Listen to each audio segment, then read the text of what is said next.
the one thing you don't want to do is try to shame her. Because that's not gonna. Because when you shame her, she's not gonna move. She's just gonna close herself off. Yeah, she's not gonna move. I love everything you said. That's nail on the head.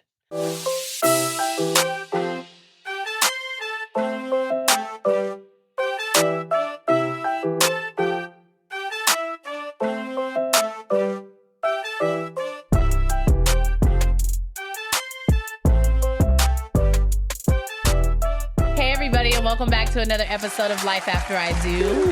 I'm your host, Nisha G, and I'm here with my co-host. Your former husband. Oh! And Molito. Hey, Booski. Hi, former husband. Former husband. Why?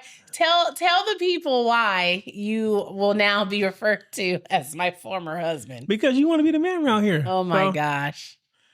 I don't want to be the man around here. And since I don't want to be in the same-sex relationship. Right.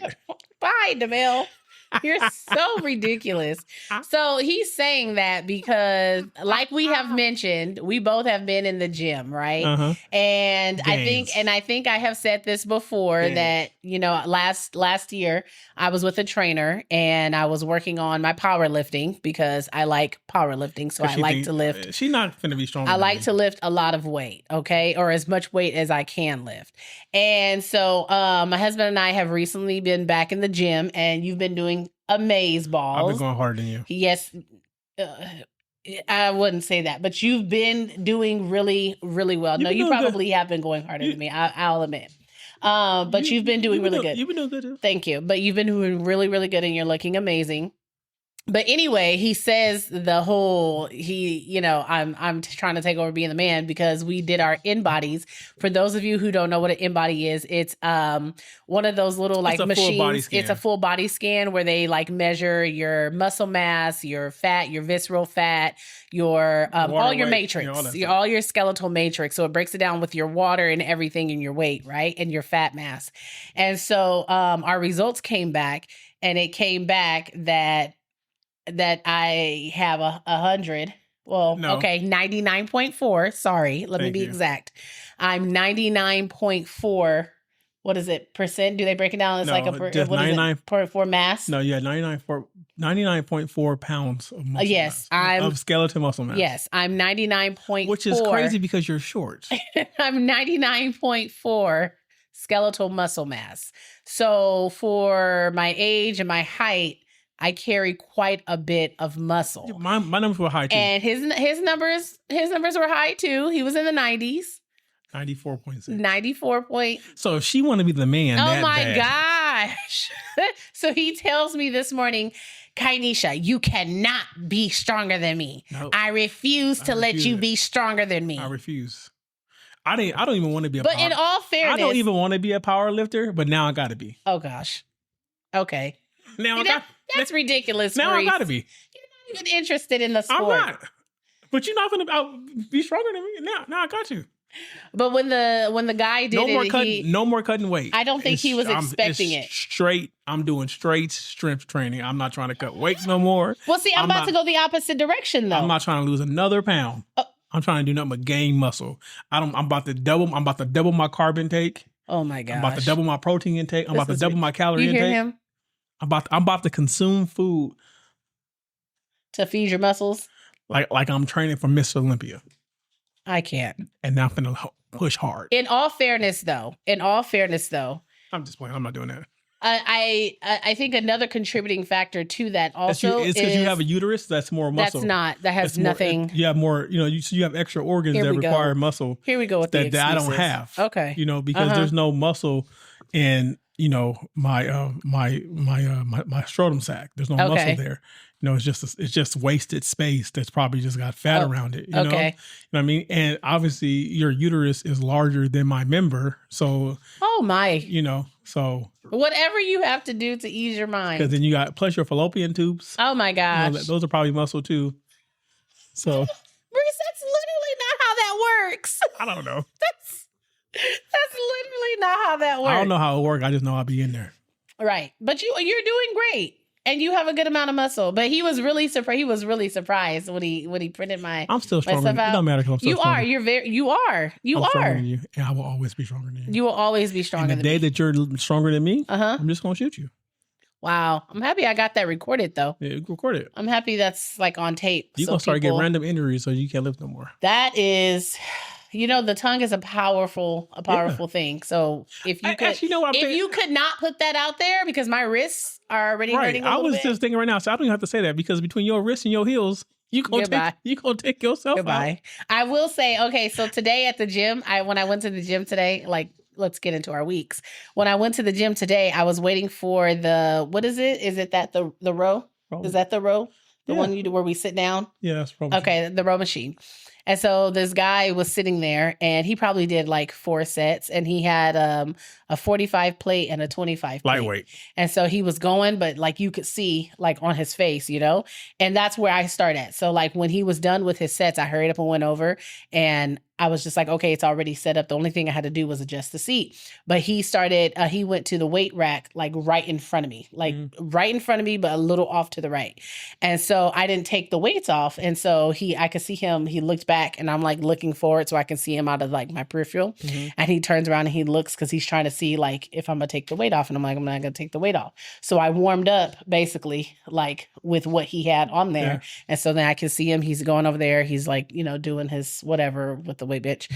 And so then going towards my last sets, I was like, I'm pretty sure that when I work out with you, I do the 245 plates. So I was like, okay, let me go ahead. And so I looked at my tracker and I was like, sure enough, my tracker says that it was 245 plates. So I took the 25 plate off and I put 245 plates on each side on there. And I went to go into it. And then I caught him at the corner of my eye and he was looking at me like, this bitch. Just showing them up, huh? I refused to be him. So at first I thought I was like, should I just do one more set? Because I wanted to see if I could do the 2 plates and add like the 25, like to, just to see with even with good form, even if I could just, if I could just like crank out just 1 or 2, but I was like, I don't want to overdo it because I still had, lat raises to do and I didn't want to be tired for my lat raises so I didn't want to be tired for that. And I was going to tell you, I was going to tell you what that I had this similar experience today when I did my incline chest press, my dumbbells, and when I picked up the 40s, there was a guy behind me and he looked at me like, I'm sorry, I picked up the 70s and he looked at me like what the heck? Because I had already did like the 65s for 12. I was like, let me try to go up. And when he saw me pick up 70s up, he said, and I looked up and said, bro, just do your 45s over there. Right. Don't mind me. Like, I'm proud of you. Even with the hammers, like I did. And the guy that was standing next to me had the 40s and he was like, getting it. He was like trying to hold it. And I picked up the 45s and I was like trying to get it. The but thing sometimes is, I'm not finna get into all fitness stuff over here. No, but I'm just saying, I know like for me sometimes too, even when I'm like going lighter so that I can do more reps. Yeah, it's for intensity. Yeah, for intensity. So, I mean, I'm not trying to compare myself, but I'm just saying. Honestly, you go lighter for intensity and for like form. Well, not necessarily intensity, but yeah. For form, for muscle growth. But I mean, my thing is like trying to make sure my form is good, as good as possible. It doesn't matter how. Wow, really? Really? We're not going to talk about somebody with bad form. I have been telling you your form has been off for how long? And then when you ask your trainer, your guy you're working with, and then you sent him video and he gives you the exact same feedback that I gave you. I follow your feedback. I'm not saying that my form is like perfect, and I'm not saying like, but I can see when you was struggling. And I was like, hey, babe, that's not a controlled. I didn't even get to tell my week because you were too busy trying to talk down on me. I told the whole week either. Come on. You're the one who started with saying I was the man. Yeah, you want to be. Okay. How was your week, Demel? My week was great. Oh, my gosh. I was in the gym on Friday. I was getting it. He just said he wasn't going to talk about the gym, and then he went right back. Listen to what I'm saying. Then I was on the treadmill, and I was like, okay, let me get my cardio in. Getting it. And then I get a text message. And I look down on my phone, and I said... K-Dot done dropped again. Oh my gosh. And from that point on, I've been yelling, mustard. Yes. Oh, he's been so annoying. He's been so annoying. That's my boy. He just randomly walks around the house and yells, "Mustard!" So annoying. Turn the TV off. Turn the TV off. But you know what's funny? Shout out to K-Dot. That album is fire. They updated my workout playlist. And it's on there? And one of the new songs is on my workout playlist. And I was like, I guess it's time to give it a listen. Did anything else ever happen with the whole Lil Wayne response though for him?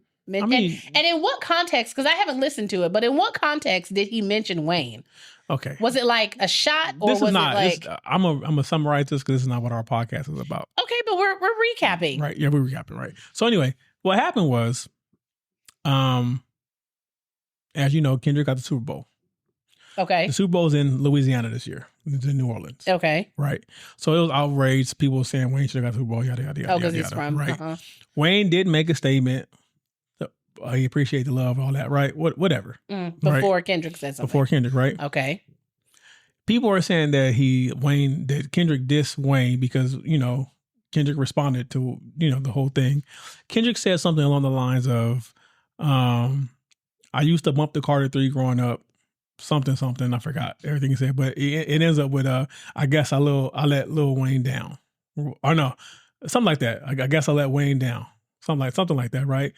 And then he goes on to say that pretty much out of all the people in the industry, the only person that congratulated him for getting the Super Bowl was Nas. Mm-hmm. So people are saying that the whole line of I guess I let Wayne down was him taking a shot at Wayne. And then Wayne was like, what the fuck did I do? Right. I read his tweet. Right. I read his tweet. When there's like, and then somebody put up your tweet pretty much complaining about not getting the Super Bowl. Yeah. So it doesn't. I mean, based off how you're saying it, it doesn't sound like he was taking a shot at him. He didn't take a shot at nobody. He didn't take it. But look, Kendrick. But I think now he just has that type of reputation ever since the. Look here. Oh gosh. The boogeyman himself. He didn't take a shot at anybody, but he said the energy is F everybody. This man said I will cut my granny off if she don't see it my way. That's the energy. That's my energy all 2025. He has set the tone. I will cut my granny off if she don't see it my way. He said everybody can get cut off. Everybody. And he said, and then he responded to Cole by saying, there may be more blood. Because, Cole had a line talking about, my boys went back and forth and I got blood on me. And so Kendrick said, there may be more blood. And then Drake over here acting like he's not bothered where he's clearly bothered because he's balding.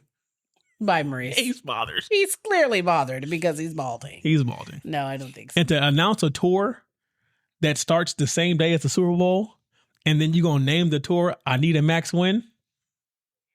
Wow. Diabolical. Tell me you stressed without telling me you stressed out. Because I'll have to listen to it. I haven't really listened. He ain't been bringing in money like he used to. Oh, he's still getting paid. Don't think that he isn't. But here's the thing. This stuff is so that they can get paid. This keeps y'all entertained and it keeps them paid. Look here. Drake has not been able to put out music the way he normally puts out music. Oh, goodness. Drake. He ain't struggling, though. He ain't struggling, but he hurting. I don't think so. Drake is signed to a lot of people. He got a lot of bills to pay. I still don't think he's hurting. What we got today, Whiskey? So, as you know, the beginning of the month. This is the end of the month. Happy Thanksgiving to everybody. Happy Thanksgiving to everybody, yeah. I mean, it's going. You guys don't hear this the day before Thanksgiving. Yeah. But by the time you hear this, I will be preparing to put myself in a food coma because I only do it twice a year. I can't.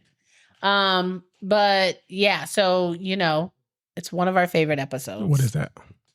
It's an Our 2 Cents. Our 2 cents. Our 2 cents. Our 2 cents. Our 2 cents. Okay. Don't have me to get to singing and get a whole record deal. If you do, I'll get paid. Don't do that. You get a record deal. If you get a record deal, you can be pregnant the month after you sign it. Wow. Then I'm gonna take the kids and get my awards. Okay. Goodbye. Anywho. Yeah, so it is a Our 2 Cents episode. Yeah. So let the entertainment begin. Are they now? I haven't heard any of these today. No, you haven't. You got something? Let me see. You got what you eat? I don't know. My beard has been tracking everything. Your beard traps everything. It likes to hold on to things for later. You got it. It's good. Especially like the protein shakes. It's just bother.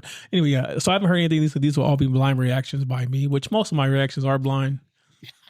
And some of them are blind to me too. Sometimes it's just like the header kind of gets me, and then I'd be like, okay, yeah. Okay. So you ready? Let's hop into our 2 cents. All right, here we go. Am I the asshole for telling my wife that I will not cover her expenses if she quits her job? Not at all. I'm 36 and I've been married to my wife who's 34 for 5 years, and we have a 3-year-old son together. My wife finished med school and residency program, and she has been a neurology specialist for 4 years. I have a management job that pays well, but my wife gets paid about 30% more than I do. Despite the pay gap, almost all of our son's expenses are covered by me, and the bills are split evenly. Recently, my wife came up to me and talked about how she feels like she spent most of her adult life working on her career and has always been stressed by the workload that she now has, and she feels like she should get the fruits of her labor. Therefore, she wants to stop working for 5 years and spend her savings traveling, hiking, partying, and buying herself expensive things, etc. I asked her if she has enough in savings to cover her half of the bills, and she said she doesn't intend to cover any bills and will use her savings on herself.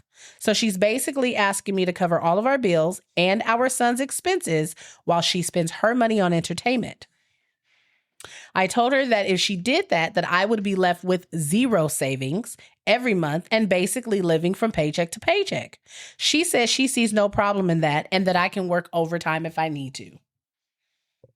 I was shocked by her answer. It made me question if she ever cared about me. She basically has no problem making me struggle while she uses her money for entertainment. So I told her that whether she stops working or not, it is her decision, but I will not cover her half of the bills. I won't burn myself covering the expenses of someone with a high-paying job while she entertains herself, because I believe that is extremely unfair towards me.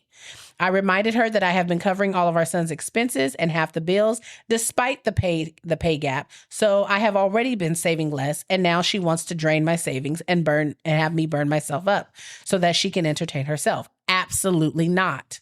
Now she is angry and ranting about how I don't appreciate her and the hard work she has been doing all her life. So, am I the asshole? No, she's selfish. Ooh. She's being very selfish. I think her approach to it is very selfish. I feel like I can understand what she's trying to say, but yes, I'm gonna have to agree. The approach is very selfish. I get what she's saying. She's saying is that she's devoted the greater part of her adult life to pursuing to be a doctor, which most doctors do. Exactly, but you also knew what was ahead of you before you signed up for it. And now she's probably gotten to the point to where she feels like she didn't experience enough life in her 20s because she was so focused on her studies. And now here we are going into our 40s. But now you're 34 with a 3-year-old, and you want to abandon your family to travel and do fun things. That's very irresponsible. Now let's flip that. Let's say if he came to you and he said, hey, you know what? I want to stop working and just, I want to tour the country, go to Europe, have fun. And your paychecks can cover everything. And I want you to pay everything. Yeah. Had he throw that in your lap, you'd say absolutely not. Right. You would tell him to man up and suck it up. Yeah. But you want him to be sympathetic to your needs when you're not being sympathetic to the family needs. And this is the issue that I have with this. I feel like she's not, while she's part of the family unit, she's not for the family unit. In this instance, it's very selfish, because if she's willing to let you go into debt and to stress yourself out, burn yourself out so that she can obtain a level of happiness, it's not worth it. She's willing to sacrifice her happy. I'm sorry. She's willing to sacrifice her family to attain what she thinks will make her happy. Mm-hmm. And she's not the one. And in my opinion, when she goes out there and does that, she's going to miss what she had at home. Yeah. I think maybe it possibly could be something like she's a neural specialist or something. She possibly just needs a damn break. She probably just needs to really just take a sabbatical, or something, you know what I mean? And just take some time off and step back and gain some perspective and breathe. And that doesn't have to require you spending up all your savings, abandoning your family, going off on hikes or anything like that. But I also think a couple months is different from 5 years. But that's what I'm saying. What I'm saying is in her mind, she's probably thinking like it needs to be some years. But what I'm saying is if she took a sabbatical, maybe she could just take a sabbatical for a year, or maybe she could take it for like 6 months or something like that. But just enough to step back and have a break, because in her profession, like she said, she's been focused on her career practically since she graduated high school. She's been focusing on that while she was in high school. Right. That's been her path. Yeah. So it's like she probably didn't do your typical college things because she had to study. She couldn't have a job because she was pre-med. Like when you're pre, to my knowledge, when you're a law student or a medical student, you can't even have a job because your focus needs to be your studies. You know what I mean? So now here we are. We're at 34. We have a husband. We have a home. We have a child. There's bills. And my life has just become, all I did was everything I needed to do to get the career. Now I have the career and I spend most of my time there, spend a little bit of the time at home with the husband and a kid and a house and then the bills. And then we probably don't even take family vacation. It's just like, the thing is, I just need a break. But I do, hold on, I wasn't done. But I think I think her approach. Did she just sign me? I think her approach is probably what was a little offsetting. Now, for her to really say that she just wants to blow her money on like making herself feel happy and leaving him and the kid, I do think that's absolutely absurd. However, if she is trying to say, I'm stressed out, which he mentioned that she did say, I'm stressed out. I just need a little break. I need a little more room to breathe.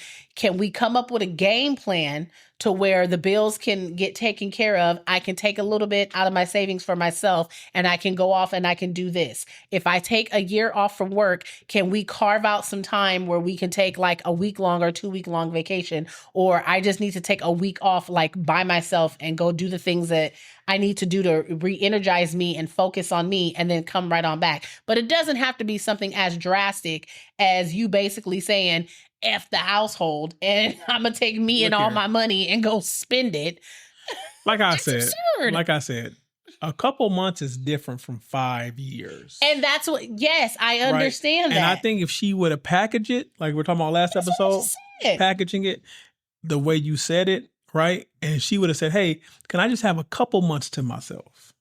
Right? Yeah. Because she probably has enough saved up to kind of still contribute to her bills and still be by herself, to recharge herself. To do something for herself. Because I do feel like everyone needs to be recharged. Shout out to my therapist. Everyone needs to be recharged. Yeah. So I feel like that is important. Yeah. But the way she's going about it is very selfish. Because to your point, while she was in med school, he was there paying for most everything. Likely. Feeding you, housing you. I mean, most likely. Okay, they've been together. Because she might have had parents. Right. She might have had a trust fund. We don't know. Right, but he was there. Yeah. So you didn't go through that alone. Right. So this is a decision that you shouldn't be able to make on yourself. And this is a decision that's going to greatly impact the family. Mm-hmm. Because what if he all of a sudden, what if he comes to you with this scenario and says, hey, you know what? I know I have this management job, but it's really not my passion. My passion is I want to be a painter. Whatever. And you make 30% more than I do. Right. So you make more than I do. So you make more than I do. So I can take this pay cut and we can still have a pretty good life and I can have my passion. Yeah. You wouldn't be willing to do that because now that's put more responsibility on your plate. Right. You literally came to your husband with a situation to dump all of your agreed upon responsibility on him and he's just supposed to be okay with that. Yeah. That's entitlement. Without having an actual conversation. That's entitlement and that's selfishness. Yeah. She's the asshole. Okay. Agreed. All right, here we go. Am I the asshole for continuing to wear makeup and dress in my normal style around a friend who thinks her husband has a crush on me? No, you're not an asshole for that. That's her problem. Her problem. My 29-year-old female friend, 31, I'm 29, friend's 31. She's told me that her husband, who's 35, has a crush on me and has recently told her that he fantasizes over me. Mm-hmm. This already makes me feel very awkward, but now she has asked if I can stop wearing makeup and wear more baggy clothes around him. Oh, she ain't got no titties. Bye. We went out for dinner last night at a reasonably expensive restaurant with a few others, seven of us in total. And she texted me that when I got home saying she was angry at me for quote unquote looking hot after she asked me not to wear any makeup. She's my friend and I want to do the right thing, but there's nothing I could wear that is baggy that would have suited the restaurant that we were in, which was a Michelin star restaurant. My style is very conservative and I was wearing a very average dress with heels. I've written out several responses ranging from an apology to being quite rude, but wanted to sense check my thoughts here before I go back to her. I don't want to make life difficult for her, but what she's asking for me feels unreasonable.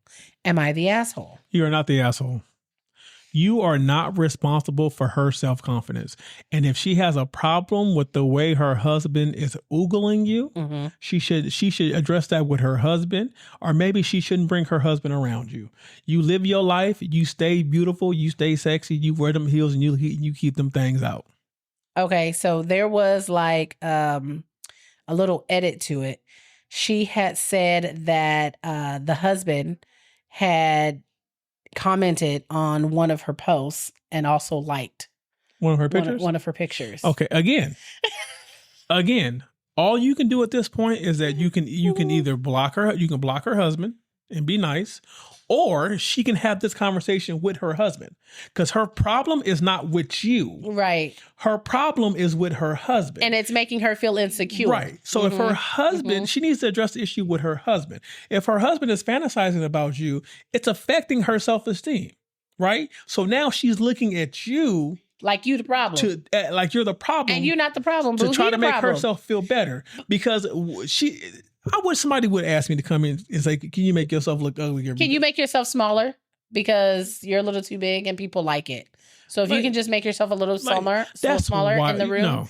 But can we talk about how apparently her husband has told her that he fantasizes about her friend? That's wild to me. First off, why would you even say anything like that? I would never. Never. Why would you say anything? If we're around friends or something. I would never. And we have a friend who is attracted to another friend's husband. Like, first of all, why would you tell your wife that you attracted to her friend? Right.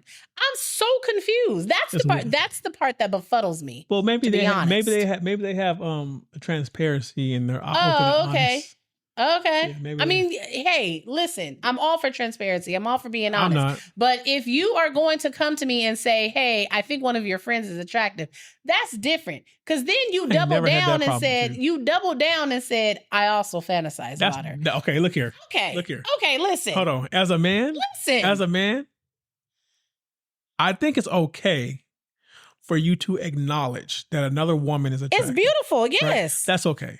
But to sit here and tell your wife to her face that you fantasize about another woman, that's wild. That's diabolical. That's wildly disrespectful. It's and I can't help but to think any person, man or woman, to say that to your partner, you're doing that with the intent to hurt them. Right. You're doing that with the intent to make them feel insecure about themselves. Here's the thing. I thought about this. What if the lady who wrote that, she's obviously attractive and good looking, right? Mm-hmm. The friend might be a little chubby.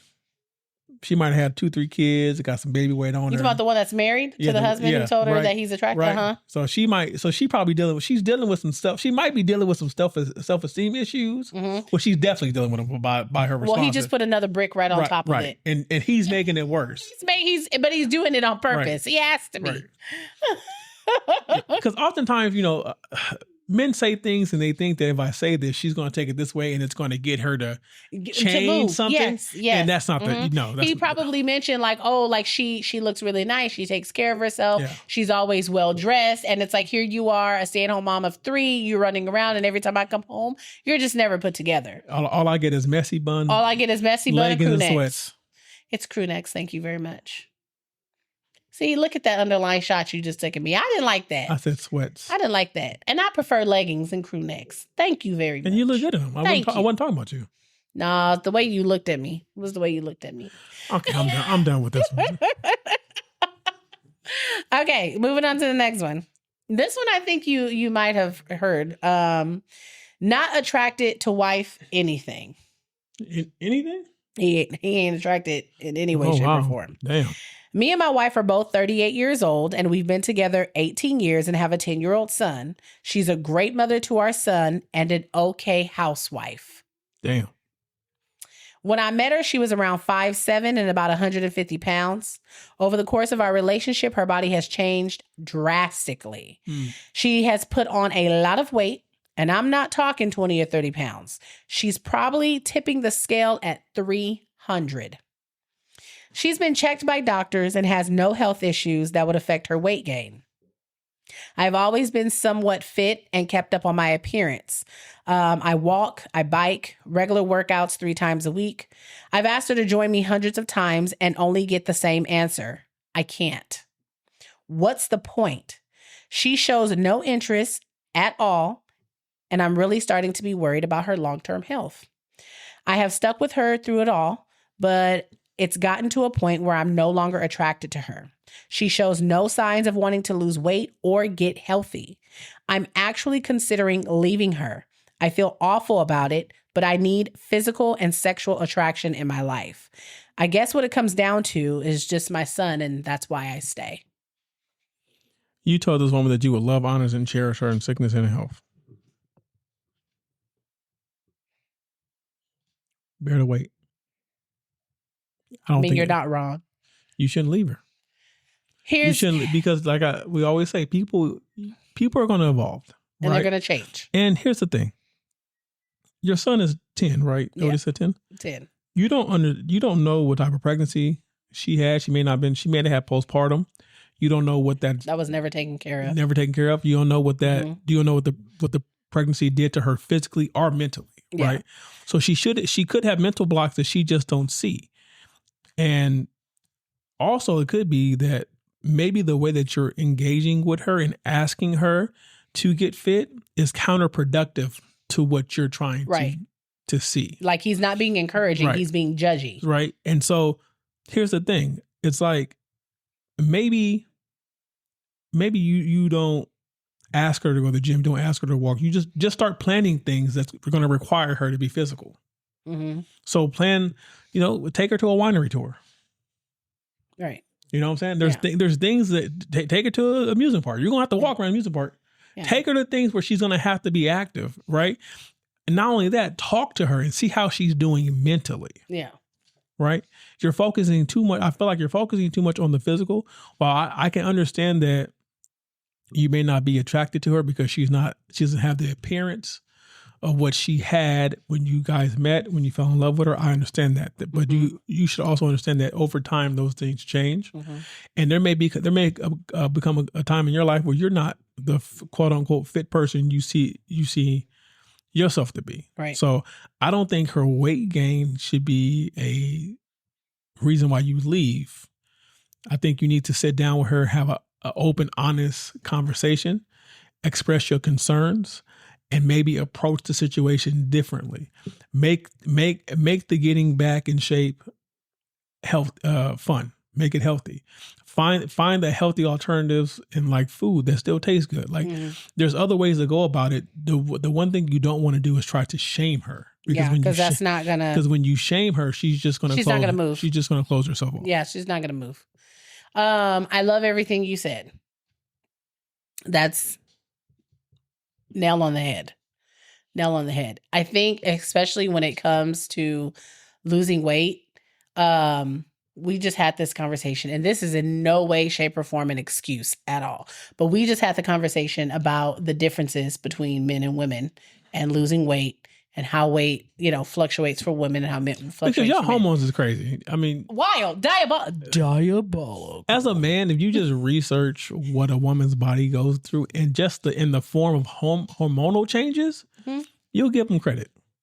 I'm just saying. That is wild. I'm just saying it's a lot. Like, and I appreciate for him doing his own digging and not just continuously taking my word for it, because he really didn't believe me when I told him. I was like, I legit really get like one good week out of the month, like 1 to 2, maybe 2 good weeks out of the month, and then the other 2 weeks Diabolical.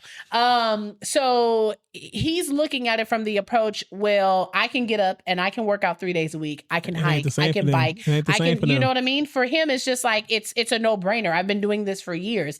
But if that's also hasn't been her norm, she's not just going to get up all of a sudden and start biking and hiking and working out 3 days a week. I didn't even think about that, babe. If she wasn't in the gym when y'all met. Like, okay, you met her and she was 150 pounds, but what if she was just naturally at that size during that time? Yeah. That was just her natural size at that time. Mm-hmm. That doesn't mean she was working to maintain 150 pounds. She just so happened to be 150 pounds when you met her. Right. But she's never had an active lifestyle. And we all know the older we get, things start slowing down. Everything, like the same things that you used to eat react totally different to your body than it did when you were in your 20s to compare when you're in your 30s and in your 40s and so on and so forth. So there's that. The other thing you had mentioned is like, the kid and the postpartum and things. One thing that I really hate when I hear people say like, she didn't lose weight, or I'm still carrying around the same weight from after when I gave birth, but your kid is 10.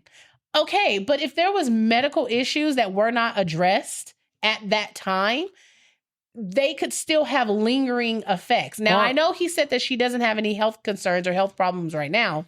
Physically, that he could probably see. That's why I said mentally. But like you mentioned with the postpartum, we don't know what the long-term effects of that was. Mm-hmm. We don't have all of the information, right?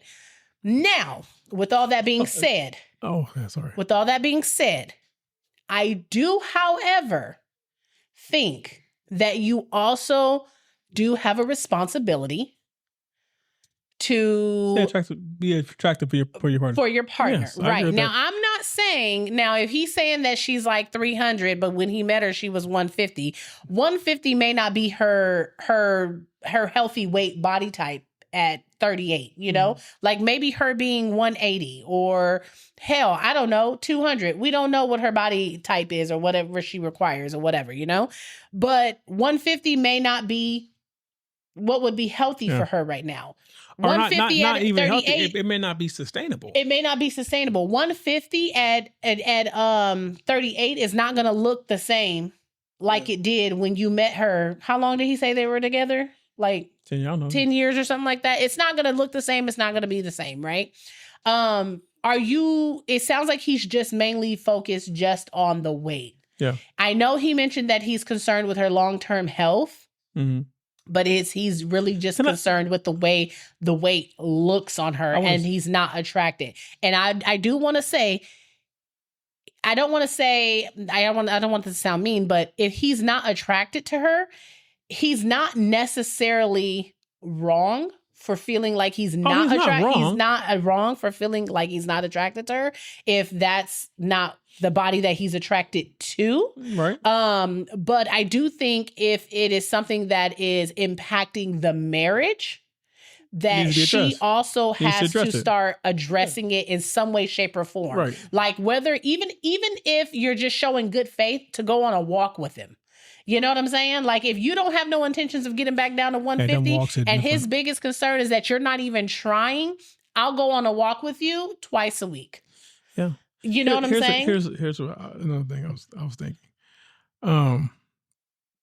Again, like you're saying, like he said that she's been looked at, right? Mm-hmm. And there's no significant health issues. Mm-hmm. But my thing is that you don't have a baseline, right? You don't have you don't have a baseline to what her numbers were prior to the weight.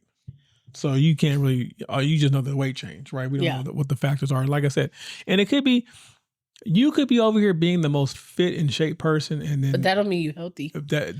Not only that don't mean you're healthy, it also means that you may not be aware of how you're interacting with your wife. Mm-hmm. You may not be aware of the damage or the conflict you're causing within her by your choice of words. by your demeanor. Because she knows, she knows that you don't like the way she looks. Right. But you're thinking that because she knows that you don't like the way she looks, and then when you say things like, you don't even try, like just go for a walk, take a hike or something like that, you think it would have the effect on someone to say, you know what, I'm going to get in the gym. But it literally does the opposite.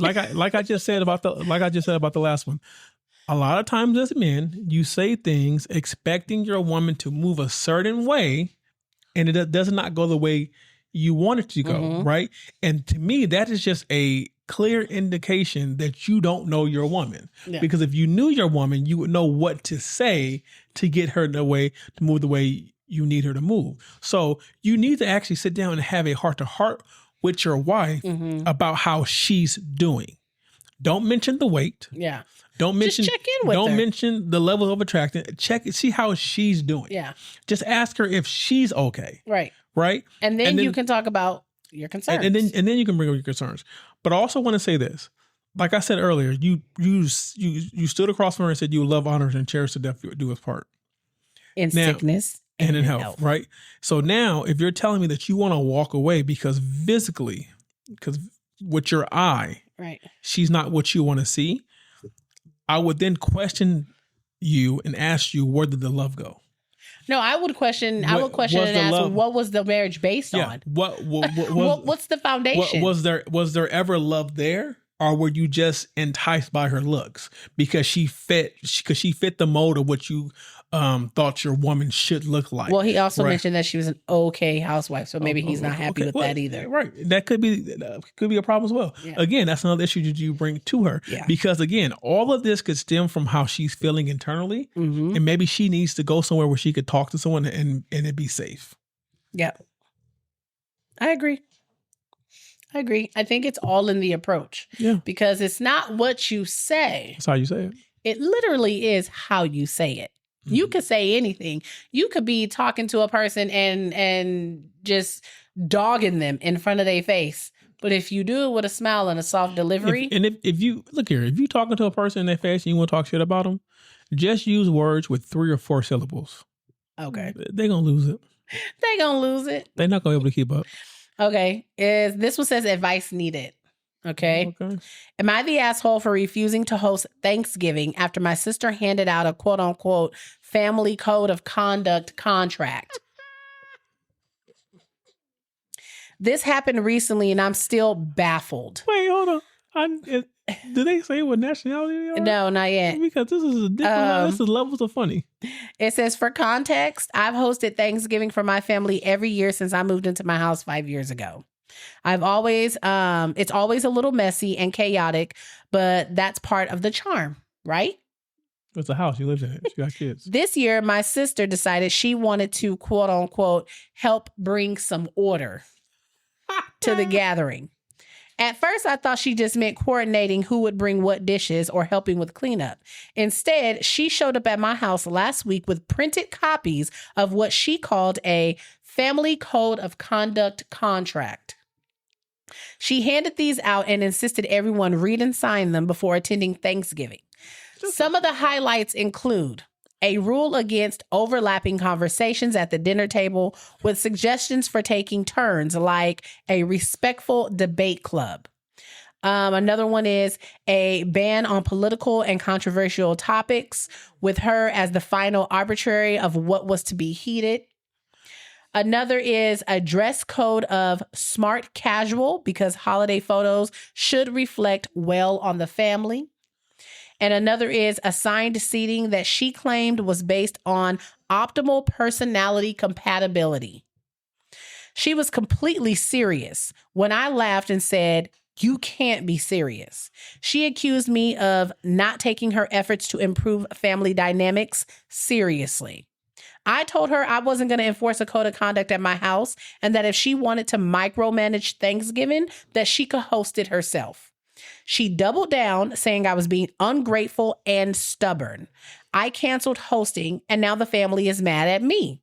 My mom thinks I should have just humored her for the day, while my brother is refusing to go anywhere unless no one tries to draft a holiday constitution. I'm torn. Was I wrong for standing my ground, Or should I have let her ruin the day and run the day to keep the peace? I have no serious answer. But she was serious. It's the overlapping conversation for me. I need you to do me a favor. I need you to read all the clauses in order, and then let me respond between each clause. Okay, here we go. Okay, go ahead. So her first rule of order was a rule against, quote unquote, overlapping conversations at the dinner table with suggestions for taking turns like a respectful debate club. Y'all gonna stop talking over me when I'm at this table because I have something to say and y'all not hearing what I gotta say. That's what that means.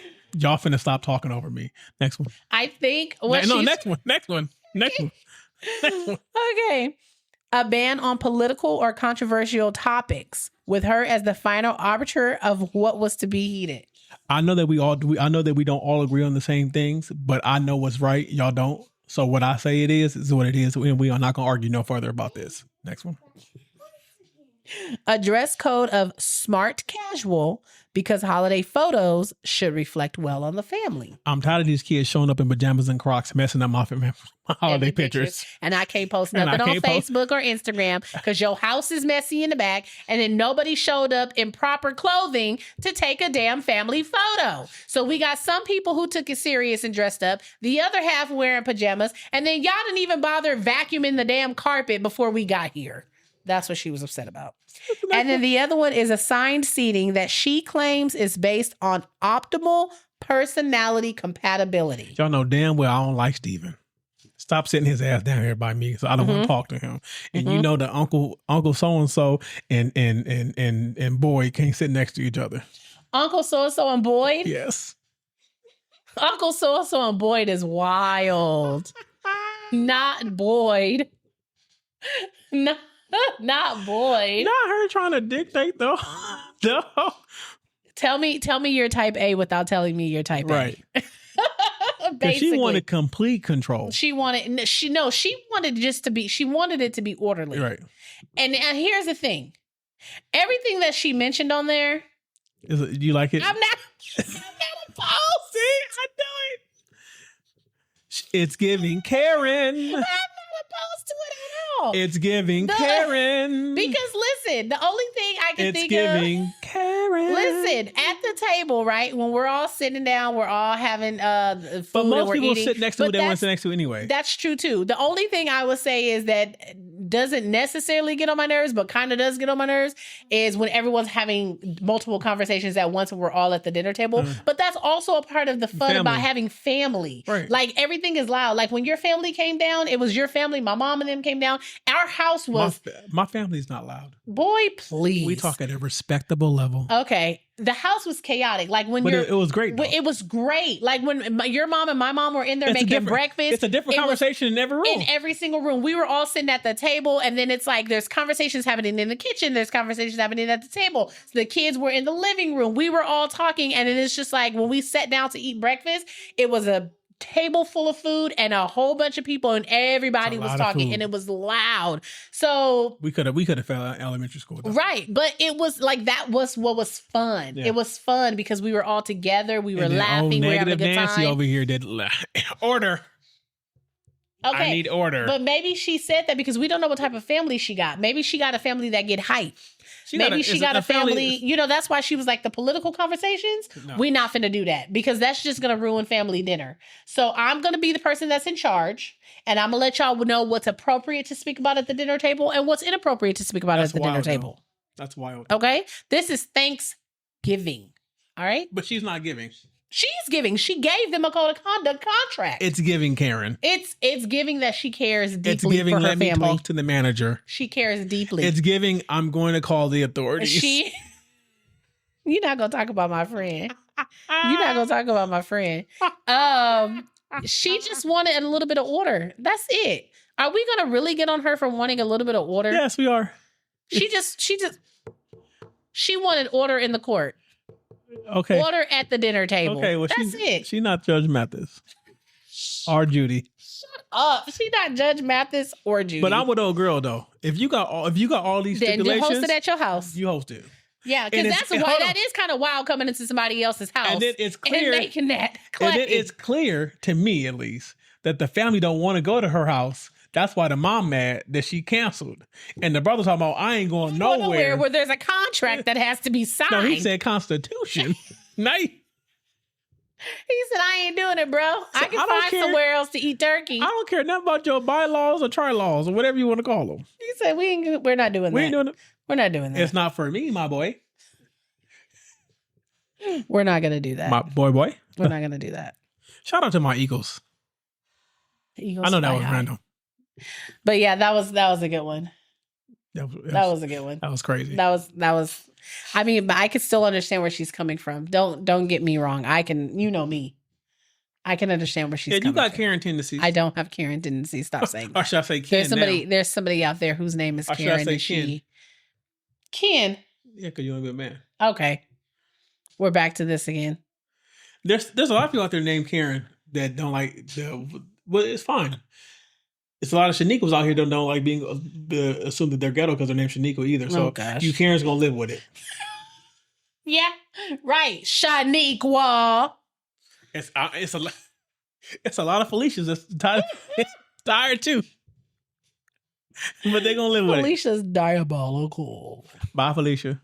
Diabolical. Karen. The Karens and the Kens. Right. The Sambos. Okay. The Uncle Toms. All right. This has been another episode of Life After I Do. If you're not doing so already, you know what the next step is. Follow us on all of our social media platforms at Life After I Do Podcast on TikTok, Instagram, YouTube. I'm missing one. Facebook. Like and follow us. Always forget OnlyPans. OnlyPans when it comes around. Life After I Do Podcast. Don't forget, guys, you can write into us at lifeafteridopodcast@gmail.com if you are looking for a little bit of advice, you want our opinion on something, or just to send us a message to say hi or anything. Follow us on all of our digital streaming platforms. Until next time. Peace, Boskies. Peace. Peace.